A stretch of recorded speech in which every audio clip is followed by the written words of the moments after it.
Cafu, Roberto কার্লোসদের দেশে বর্তমানে নেই ভালো মানের কোনো ফুলব্যাক।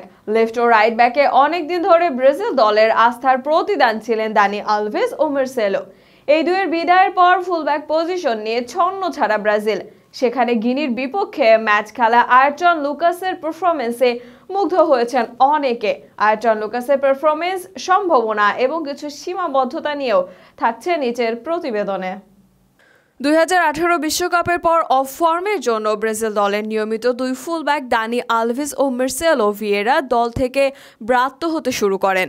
এই দুই বার্সেলোনা ও মাদ্রিদ লিজেন্ড থাকাকালে ফুলব্যাক নিয়ে ব্রাজিলকে খুব বেশি ঝামেলা পোহাতে হয়নি। তবে এদের বিদায়ের পর কখনো দানিলো, ফিলিপে, লুইস, রোনালদো সহ নানা খেলোয়াড়কে সুযোগ দিলেও তার ফল এনে দিতে পারেননি। বিশেষ করে মার্সেলো রেখে যাওয়া লেফট ব্যাক পজিশনটাতে বেশি পরিমাণ ভুগছে তারা। আর সেখানে যেন ব্রাজিল দলের সমস্যা সমাধানের আলো দেখাচ্ছেন আয়রটন লুকাস।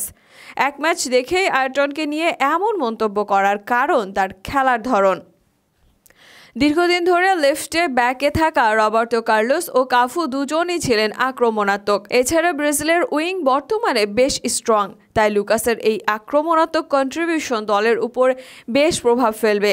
কারণ লেফট ব্যাকে ভিনিসিয়াস বিশ্বের সেরা লেফট ব্যাক বর্তমানে। তার বিকল্প হিসেবে মার্টিনেলি ও দারুণ কার্যকর। এদের সাথে আয়রটন জুটি বাঁধলেও অনেক বাড়বে ব্রাজিলের প্রতিপক্ষের ডিফেন্সে আক্রমণ, যার ফলে ছোট ছোট পাস ডিফেন্স ভেদ করার পাশাপাশি সাইড থেকেও আক্রমণে যেতে পারবে ব্রাজিল। গত ম্যাচে যা দেখা গিয়েছিল ব্রাজিল দলে, প্রথম দিকে অবশ্য মিডের সাথে ভালো সংযোগ না হওয়ায় আয়রটন ও ভিনি দুজনই খুব সুবিধা করতে পারছিলেন না। কিন্তু ব্রুনো গুইমারেস নামার পর যেন স্বাধীনতা পান এই দুইজন। এরপর ভিনিসিয়াসকেও দেখা যায় বল পায়ে রান মেক করতে, গোল করতে সাহায্য করতে। হয়তো রিচা ও পেদ্রো দুটি সহজ সুযোগ মিস না করলে নামের পাশে দুটি অ্যাসিস্টও থাকতো তার। আর সেখানে একটি অবদান আয়রটনেরও থাকতো, যদিও আয়রটনের সীমাবদ্ধতাও বিদ্যমান। প্রথম গিনির সাথে এক ম্যাচ দেখে কাউকে যাচাই করার উপায় নেই। আর দ্বিতীয়ত ডিফেন্সিভ কন্ট্রিবিউশনে লুকাসকে বেশ ভালো দুর্বল মনে হয়েছে, যেখানে বিশ্বের নামি দামি উইঙ্গারদের তিনি কিভাবে মোকাবেলা করেন সেটি ভাবার বিষয়ে পরিণত হয়েছে।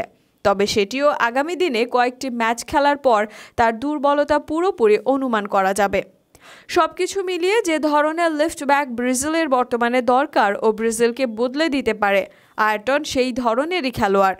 তবে এর জন্য তাকে ডিফেন্সের দুর্বলতা কাটিয়ে উঠতে হবে, কারণ আক্রমণে অবদান রাখার পাশাপাশি বিশ্বের বাঘা বাঘা উইঙ্গারদের আটকাতে পারলে তবেই তিনি বিশ্ব সেরাদের কাতারে নাম লেখাতে পারবেন।